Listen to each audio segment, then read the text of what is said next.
ఇంట్లో ఎవరైనా చనిపోయినప్పుడు సంవత్సరం అంతా కూడా పూజలు చేసుకోకూడదు అని అంటారు. అలాగే పెళ్లి చేస్తే మంచి జరుగుతుంది అని, వేరేదేమైనా చేస్తే బాగుంటుంది అని చెప్తారు. అది అసలు ఇప్పుడు ఎలాగా? ఏది నిజం?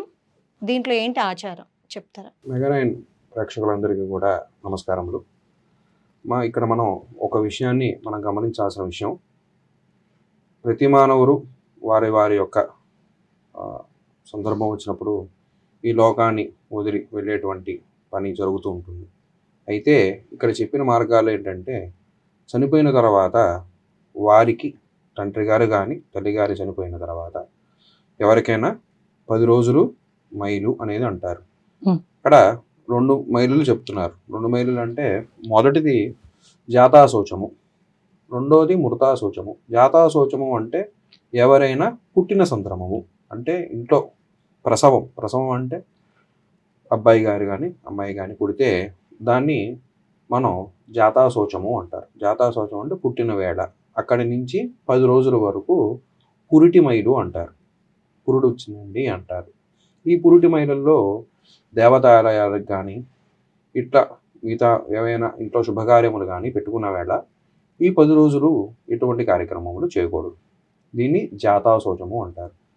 రెండోది ఇందాక మనం చెప్పుకున్న విధంగా మృతాశోచము. మృతాశోచము అంటే తండ్రి గారు కానీ తల్లి గారు కానీ చనిపోయినటువంటి సమయము. అక్కడి నుంచి ఈ 10 రోజుల పాటు చేసేటువంటి వారు అంటే కర్త, అంటే కుమారుడు కానీ కుమారులు కానీ ఎవరైతే ఉన్నారో వారికి ఈ యొక్క మృతాశోచము ఉంటుంది. ఆ శోచములో వాళ్ళు దేవతాలయాలకు కానీ ఇంట్లో ఆధ్యాత్మికమైనటువంటి అంటే యథావిధిగా వారు చేసేటువంటి పూజలు కానీ పునస్కారములు కానీ ఇవేమీ కూడా చేయకూడదు. ఎందుకంటే ఈ చనిపోయినటువంటి జీవి ఈ 10 రోజుల పాటు పైకి ఉన్నటువంటి లోకాలకు వెడుతూ ఉంటారు. ఈ లోకాలకు వెడుతూ ఉంటారు కాబట్టి వాళ్ళు ఎటువంటి కార్యక్రమములు చేయకూడదు. అంటే ఇంట్లో దీపారాధన ఇట్లాంటివి ఏమీ పనికిరాదు. ఈ 10 రోజుల పాటు వారు చేయకూడదు.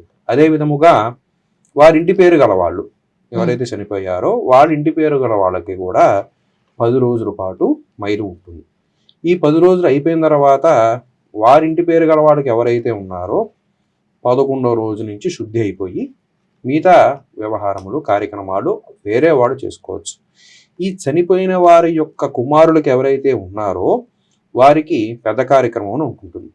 ఆ పెద్ద కార్యక్రమం అయ్యేంత వరకు వారికి ఇవి ఇబ్బంది రోజులు, అందుకని ఎటువంటివి కూడా చేసుకోకూడదు. తర్వాత మీరు నన్ను ఒకటి అడిగారు, ఏమండి వివాహాది కార్యక్రమములు చేసుకోవచ్చా అని అడిగారు. ఇక్కడ వివాహము అంటే అబ్బాయికి కానీ అమ్మాయికి కానీ వివాహము సమయము. ఈ వివాహ సమయంలో మనం అక్కడే ఇంకో మాట చెప్పారు. ఈ చనిపోయినటువంటి జీవి కార్యక్రమాలలో చివరి రోజుల్లో దశదానాలు కానీ షోడశదానాలు కానీ చేయమని చెప్పారు. తద్వారా ఎవరైతే చనిపోయిన ఉన్నారో వారికి ఉత్తమమైనటువంటి లోకాలు ప్రాప్తిస్తాయి. అదే విధముగా ఈ దానం ఎవరైతే ఇచ్చారో కుమారులకి వారికి కూడా ఉత్తమమైనటువంటి గతులు కలుగుతాయి. అందుకని దానం అనేది ఇచ్చిన వారికి ఉంటుంది, పుచ్చుకున్న వారికి ఉంటుంది, ఎవరికైతే చేస్తున్నామో వారికి కూడా పెడుతుంది. అంటే ఇప్పుడు ఆడవాళ్ళకి చేస్తే కన్యాదానం అవుతుంది కదా గురుగారు, మరి మగపిల్లవాడికి కూడా చేయొచ్చా? ఇప్పుడు అదే మీకు వివరంగా చెప్తున్నాను. ఇక్కడ అమ్మాయికి కన్యాదానము, ఇందాక చెప్పిన దానాల్లో దశదానాలు షోడశ దానాలలో కన్యాదానము ఉన్నది. కన్యాదానం అంటే ఆ 10 రోజుల సమయాలములో మనం దానము చేయలేము కదా, అందుకని ఏం చెప్పారు, ఈ 10 రోజులు అయిన తర్వాత, ఎందుకంటే మనిషి కాలం చెందిన తర్వాత అక్కడ వాళ్ళ కుటుంబాలలో ఆర్థికపరమైనటువంటి విషయములన్నీ చూసుకుని కార్యక్రమం నిర్వహించారు కాబట్టి ఆడపిల్లకి కన్యాదానం చెప్పారు. కన్యాదానం కలిపితే అక్కడ సంకల్పంలో ఒక మాట వస్తుంది. కన్యాదానం చెప్పే సమయంలో మత్వంశానాం మాతృవంశానాం పితృవంశానాం శాశ్వత నరక ఉత్తీర్య పుణ్యలోక లేకపోతే బ్రహ్మలోక అవాప్తి అర్థం. అంటే బ్రహ్మలోకంలో కానీ పుణ్యలోకాల్లోకి వచ్చేటువంటి అవకాశం ఉన్నది ఎవరికి, ఈ దానం ఇచ్చిన వారికి, తద్వారా ఆ పితృదేవతలు ఎవరైతే ఉన్నారో ఆ వారందరికీ కూడా ఈ కన్యాదానం ఫలితము వాడికి అందుకే 7 తరాల వాళ్ళు అని అంటూ ఉంటారు. పూర్వీకులందరికీ కూడా ఈ కన్యాదానం చేసిన సమయంలో వాళ్ళకి మంచి గతులు కలుగుతాయి. అదే పుత్రుడికి వివాహము సమయం అయింది, కాకపోతే ఏంటంటే ఈ కాలం చెందారు. కాలం చెందడం ముందాక చెప్పిన విధముగా మరణం చెందారు. మరణం చెందితే వీరికి 1 ఏడాది వరకు శౌచాది కార్యక్రమాలు ఉంటాయి. అందుకే దానిని మనం సూతకము అంటాం. ఏమంటారు? సూతకము. సూతకం అంటే ఏడాదికి సంబంధించిన సూతకము.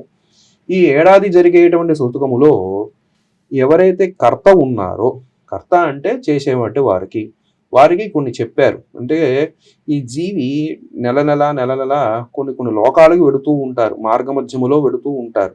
అందుకనే మనం కొంతమందికి తెలిసిన విషయం ఏది, మాసికములు అంటారు. నెల పెట్టే వాటిని మాసికములు. ఈ 12 మాసికములు చివరికి వచ్చేది సంవత్సరికములు. ఈ సంవత్సరికాల కాలములో ఈ ఎవరైతే కర్త ఉన్నారో లేదా కర్తలు ఉన్నారో వారు తీర్థయాత్రలకి వెళ్ళటము, వ్యక్తిగతంగా కావాలని భగవత్ సేవకని వెళ్ళకూడదు. వ్యక్తిగతంగా మీ వృత్తి, ఉదాహరణకు గుళ్ళో అర్చకులు ఉంటారు, వాళ్ళల్లో తల్లిగారు కానీ తండ్రి గారు కానీ కాలం చెందిన వారు ఉంటారు. ఏడాది కాలం వారి ఇంట్లో ఉండలేరు కదా. ఏడాది కాలంలో ఉంటే వారి కుటుంబ బాధ్యతలు ఎలా జరుగుతాయి? తండ్రి గారు మరణించారండి, నేను సూతక దీక్షలో ఉన్నాను, మరి నేను కొండ మీద రాకూడదు కదా, నేను ఇంట్లోనే ఉంటాను, నా కుటుంబ పోషణ జరగండి అంటే ఎవరు కదా. వారి వృత్తి అది, వృత్తి రీత్యా మీరు వెళ్ళండి. దేవతా దర్శనానికి కావాలని వెళ్ళకూడదు. దేవతా దర్శనం కేవలం ఈశ్వరారాధన మాత్రం పనికొస్తుంది. ఈశ్వరాలయాలకి, ఈశ్వరారాధన. అందుకనే పెద్దలకు పెట్టే తరుణంలో మనం కాశీ వెడుతూ ఉంటారు కొంతమంది, నెలల్లో సంవత్సరికాలలో ఓ నెల అక్కడ చేసుకుందామని వెడుతూ ఉంటారు. అందుకే ఈశ్వర క్షేత్రానికి, ఈశ్వర ఆలయాలకి ఎటువంటి దోషము ఉండదు, వారు ఎలాగైనా వెళ్ళొచ్చు. ఈ ఏడాది కాలంలో ఈ కార్యక్రమాలు చేసుకోవాలి. కాబట్టి పుత్రుడి కనుక వివాహము కుదిరినట్లయితే ఈ ఏడాది లోపు ఆపుకుని, ఏడాది అయిన తర్వాత మంచి శుభముహూర్తములు చూసుకుని ఆ వివాహానికి ఆ అబ్బాయిని చక్కగా వివాహము చేసుకోవచ్చు. ఆడపిల్లకు కూడా సంవత్సరీకాల లోపు చేస్తే, అందుకనే ఏమన్నారు, కన్యాదానం అన్నారు కదా అని చెప్పి నెలలోపే కన్యాదానం చేసేసేయండి అని అలా. ఏడాది లోపు, సంవత్సరీకాల లోపు. ఎందుకంటే ఇందాక మనం చెప్పుకునే విధంగా ఆ తండ్రికి ఆర్థిక పరమైనటువంటి అవన్నీ చూసుకోవాలి. కాబట్టి అవన్నీ చూసుకుని తగిన వరుణ్ణి చూసుకుని ఈ యొక్క కన్యాదానం చేస్తే ఆ పితృదేవతలకి ఈ వీరికి ఉత్తమైనటువంటి గతులు కలుగుతాయని చెప్పబడి ఉన్నది.